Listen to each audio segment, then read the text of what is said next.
Chaque matin, au moment de partir en mer, Asdiop partage le même rituel avec son équipage. Tous font partie de l'ethnie Lébou, la communauté traditionnelle de pêcheurs au Sénégal. Je fais des prières pour que la pêche soit bonne.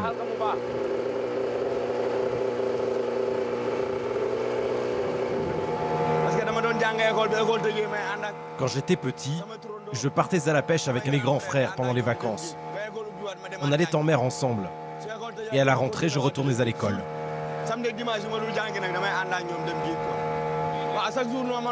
Chaque jour, je pars pêcher.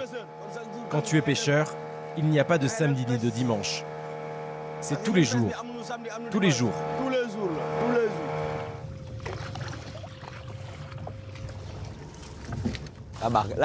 Dépêche-toi de remonter le filet. Espérons que la pêche soit bonne.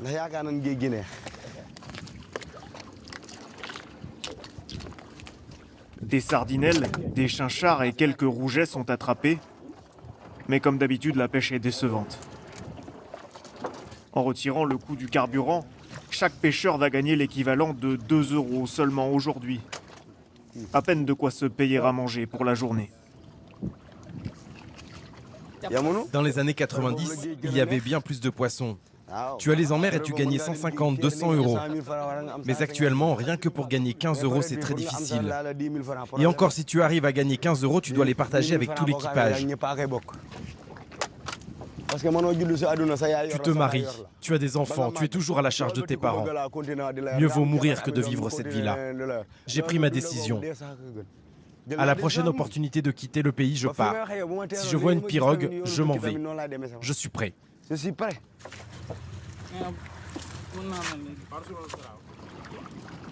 Le Sénégal est pourtant le deuxième producteur de poissons d'Afrique de l'Ouest, avec des eaux réputées parmi les plus poissonneuses au monde. Mais aujourd'hui, les pêcheurs artisanaux souffrent à cause de la concurrence de chalutiers européens et chinois. Bon nombre d'entre eux, comme As, n'ont qu'une idée en tête: rejoindre clandestinement l'archipel espagnol des îles Canaries, la porte d'entrée de l'Europe la plus proche du Sénégal, 1500 km plus au nord. 6 jours de navigation dans le meilleur des cas, sur l'une des routes migratoires les plus dangereuses au monde. Les embarcations, souvent surchargées, voguent en haute mer pour éviter les gardes-côtes. Elles bravent le mauvais temps, risquent la panne moteur ou le naufrage et traversent une zone géographique dépourvue de tout service de secours. Malgré ces dangers, plus de 30 700 migrants sont arrivés aux Canaries cette année. Un record. Tous rêvent d'une vie meilleure en Europe.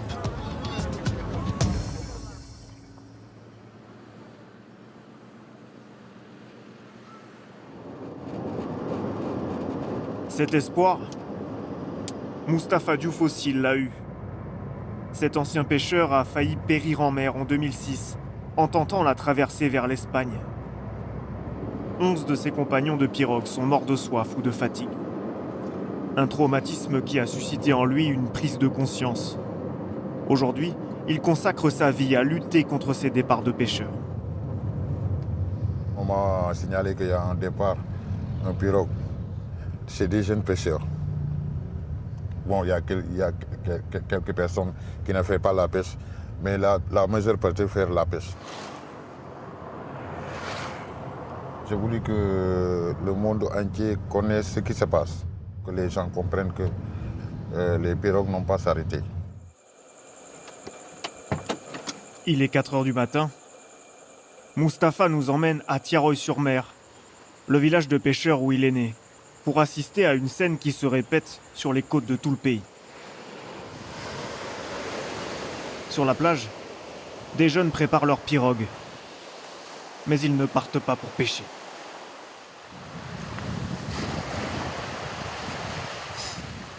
C'est des candidats à la migration. Ils vont partir sur le grand pirogue pour partir vers les Canaries. Mais les gens le connaissent très bien, les gens le savent très bien. tout le monde le sait. Beaucoup de gens viennent ici, payent leur argent pour partir aux îles du Canet parce que c'est un point de départ.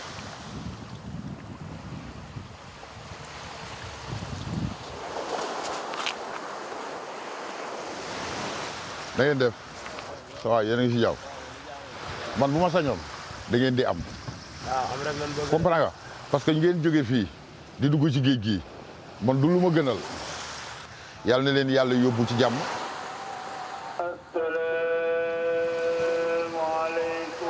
Ces petits équipages discrets partent chercher des migrants sur plusieurs plages des environs et embarqueront ensuite dans une grande pirogue, comme celle-ci. Alors que le jour commence à se lever, une quarantaine de personnes montent à bord. Parmi eux, plusieurs pêcheurs, mais aussi des hommes avec des sacs à dos et plusieurs enfants. Ils emportent des sacs de riz et des bidons d'eau. Ce qui l'attend, on le sait très bien, c'est le danger. Parce que ça ne va pas dire que si tu prends un pirogue, tu arriveras aux îles des Canaries. Il y a la tempête. Tu peux disparaître, tu peux mourir. C'est la suicide pour moi, c'est la suicide. Il faut arrêter ça. Cette pirogue est arrivée aux îles Canaries 6 jours plus tard, avec tous ses passagers sains et saufs.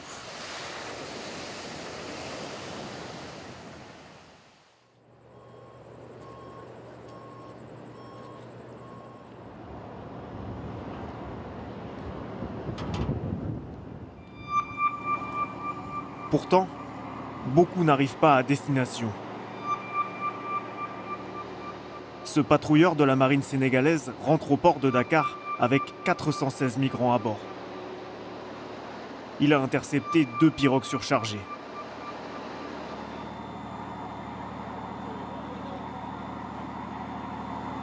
Chaque personne a dépensé 500 € en moyenne pour rejoindre l'Europe, en s'endettant parfois. Alors certains préfèrent se cacher le visage pour dissimuler leur échec. L'armée sénégalaise affirme avoir intercepté 5 fois plus de migrants que l'an dernier. C'est vrai que cette année, on a constaté une hausse. Rien que cette semaine, nous avons intercepté 6 pirogues, donc entre lundi et aujourd'hui, et on est à plus de 1000 personnes interpellées, 1099 exactement. Notre rôle en mer, c'est d'essayer d'intercepter ces pirogues, de les amener à quai. Et maintenant, c'est à la police et donc les administrations compétentes qui vont mener l'enquête pour essayer de voir exactement d'où viennent ces pirogues.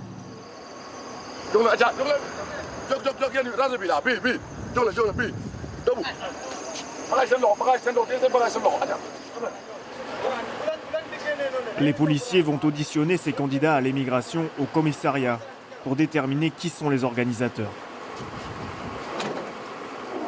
Les simples passagers, considérés comme des victimes par les autorités, seront relâchés le soir même.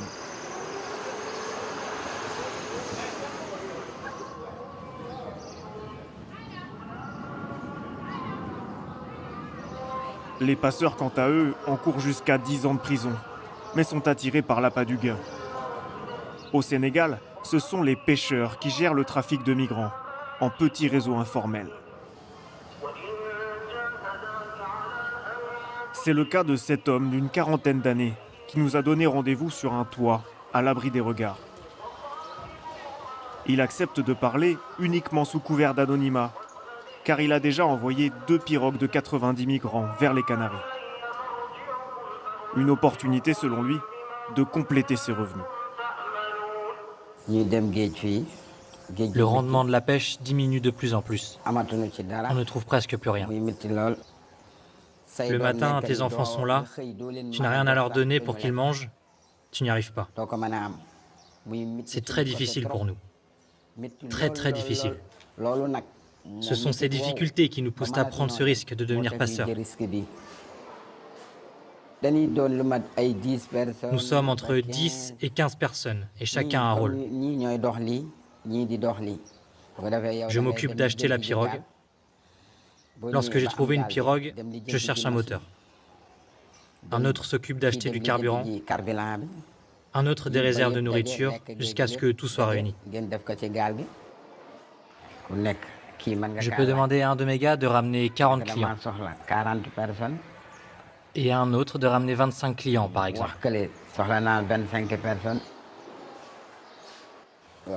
Si tout fonctionne bien, je gagne environ 11 000 euros. J'ai la conscience tranquille parce qu'on est des pêcheurs. On maîtrise la mer, rien ne peut nous inquiéter. Profiter? Non, je ne profite pas de la situation. Ce sont eux. Ce sont les gens qui veulent partir. Ce passeur nie toute responsabilité morale en cas d'accident. Il prétend rendre service et prévoit d'ailleurs d'embarquer avec sa famille sur la prochaine pirogue pour les Canaries.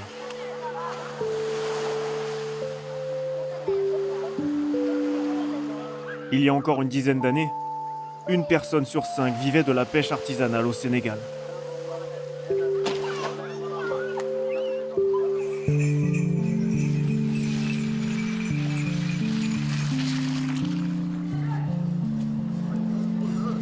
Dans les villages côtiers comme celui d'As et de ses amis, plus de 3/4 des pêcheurs ont vu leurs revenus chuter.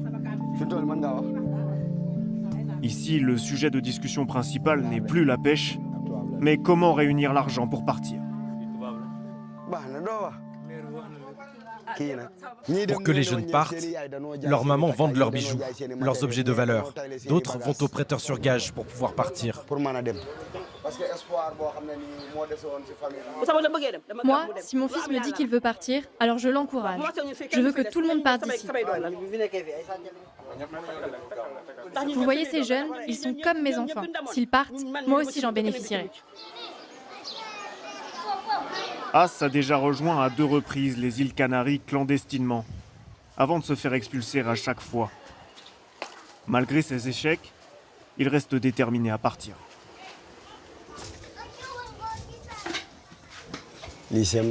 Voilà, ici c'est chez moi. Lui, c'est Moustapha.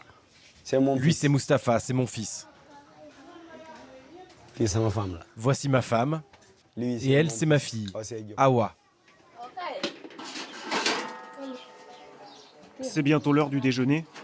Au menu ce midi, riz sauce tomate. Ironie du sort, cette famille de pêcheurs n'a pas de quoi s'acheter de poisson. Tu ne peux pas être un lébou, maîtriser la mer, pêcher et vendre des poissons, et te retrouver maintenant sans poisson pour manger. C'est une honte. C'est une honte. Dans les familles, personne ne parle du jour du départ, par superstition. Comme lors de ses dernières tentatives, As ne préviendra pas sa femme. Il ne nous avertira pas. Tu n'es au courant qu'au petit matin. Tu poses des questions et on te dit qu'une pirogue est partie. Et tu te rends compte qu'il a embarqué dedans. La dernière fois, on s'est levé un beau jour et on nous a dit qu'ils étaient partis. On n'y peut rien.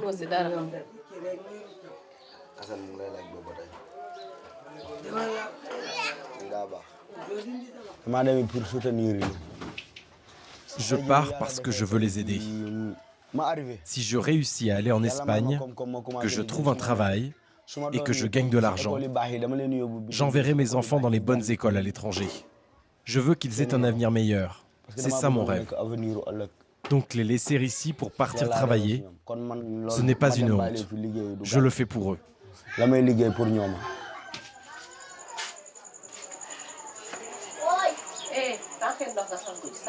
Pour payer son passage, As tente de vendre son bien le plus précieux, son filet de pêche.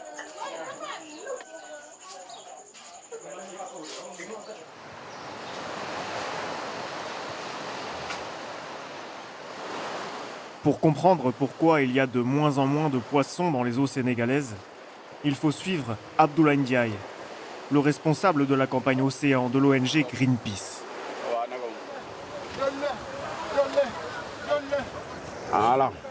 C'est bon. On y va. Il dénonce les accords de pêche entre l'Union européenne et le Sénégal, coupable selon lui d'une concurrence déloyale envers les pêcheurs artisanaux. Chaque année, ces bateaux européens peuvent prélever jusqu'à 10 000 tonnes de thon et 1750 tonnes de merlu dans les eaux sénégalaises, en échange d'une contrepartie financière d'environ 3 millions d'euros. Une somme dérisoire payée au gouvernement sénégalais, dont les villages côtiers ne profitent pas. Mamadou, vous voyez ce navire-là? C'est un navire de l'Union européenne. Corona del Mar, vous voyez le drapeau, déjà c'est un bateau français. Et nous, on va essayer d'aller là-bas pour le voir, regarder ce qu'il fait. Ok. Étant quelqu'un de la communauté des pêcheurs, étant issu d'une famille de pêcheurs, mes parents étant des pêcheurs, mes jeunes frères, peut-être mes fils demain, ils seront des pêcheurs. Moi, j'ai un sacerdoce de me dire que je dois protéger cette mer pour les générations futures.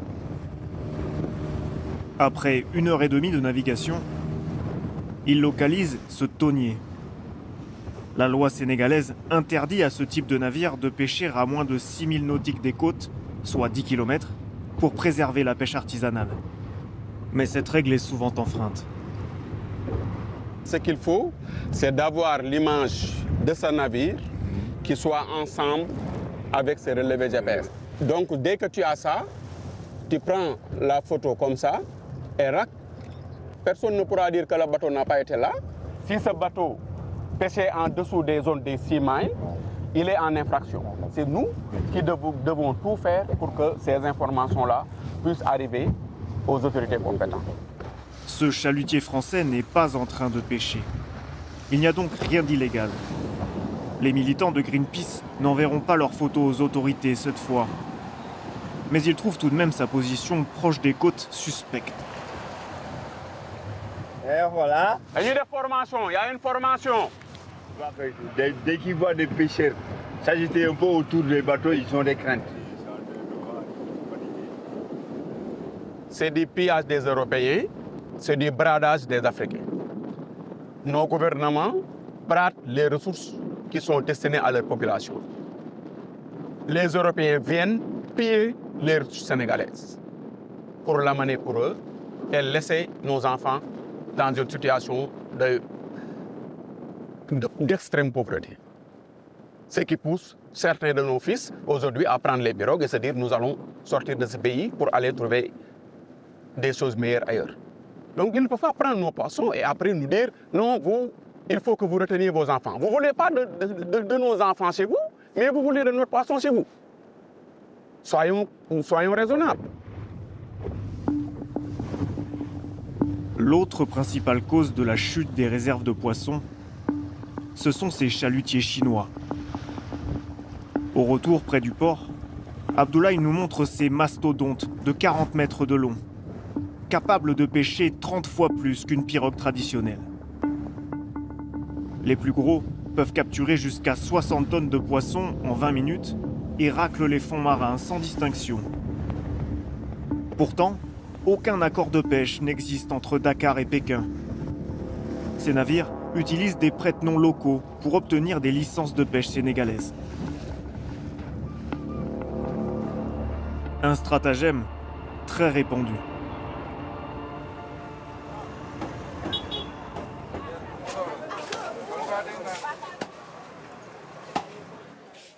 Dans son bureau, Abdoulaye Ndiaye dispose d'un document officiel qui illustre ce manque de transparence.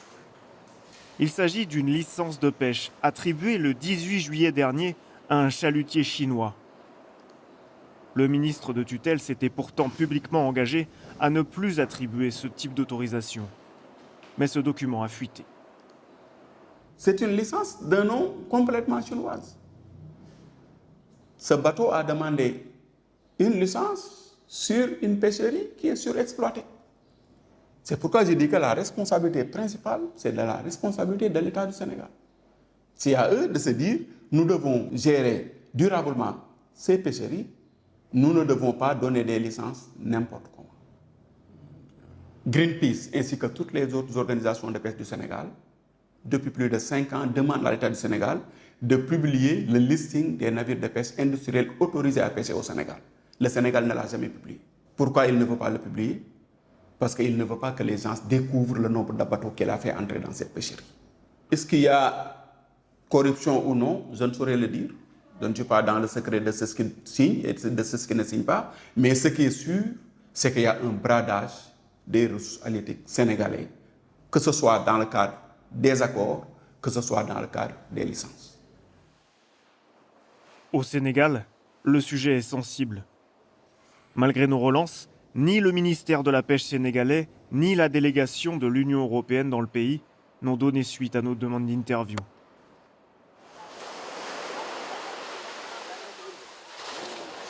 Face à cette hypocrisie des autorités, quelques militants se battent pour enrayer la crise migratoire. C'est le cas de Moustapha Diouf, qui nous avait montré un départ de pirogue clandestine. Chaque jour, il parcourt les plages pour tenter de convaincre la jeunesse de rester au Sénégal. Je connais tous ces jeunes qui sont ici. Bientôt, ils auront 30 ans, 18 ans. Ils vont marier. Ils vont construire des maisons, vouloir construire des maisons. Ils vont fonder des familles. Si tous les jeunes prennent des pirogues, partir aux îles du Canaries, mais qu'est-ce qui reste ici pour développer le Sénégal? Qui restera? Qui restera dans le pays pour développer le Sénégal?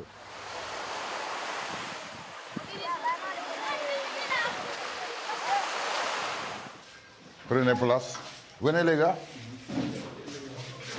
Moustapha a créé une association qui propose à ces jeunes des formations gratuites. Vraiment, on est très content de vous voir. Qui pense de partir faire l'immigration en Europe? Vous pouvez lever leurs mains. Le Sénégal a besoin de toi. On peut rester ici, travailler ici. On peut rester ici, réussir ici. On peut rester ici, faire quelque chose. Vous êtes capable de le faire. Aujourd'hui, le formateur leur transmet des bases de gestion, difficiles à assimiler pour de jeunes pêcheurs comme Atoumane, qui bien souvent ne savent ni lire ni écrire. Quelles sont ces qualités-là? La première chose, c'est quoi? Il y a la confiance en soi, mais c'est la discipline. Ces 3 tentatives pour rejoindre les Canaries ont échoué, mais il s'accroche à son rêve en regardant les vidéos de ceux qui ont réussi.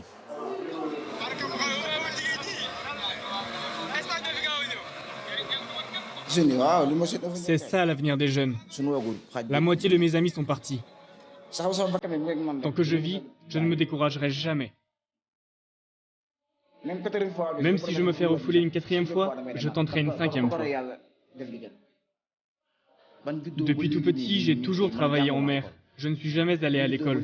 Je pêche depuis toujours. Peut-être qu'on peut réussir ici, et moi ce que je crois, c'est que si je vois une pirogue demain, je pars.